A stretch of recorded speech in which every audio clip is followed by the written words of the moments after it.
বুঝলি বন্ধু, এক সময় ভাবতাম যে সরকারি চাকরি করব।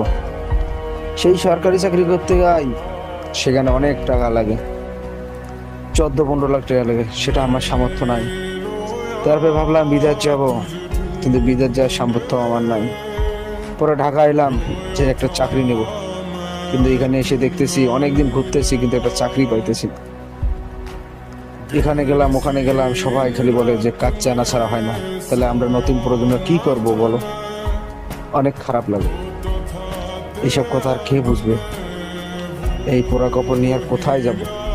খুব খারাপ লাগে। আল্লাহ কবে যে আমাদের কপালে রাখবে সেটাও জানি না।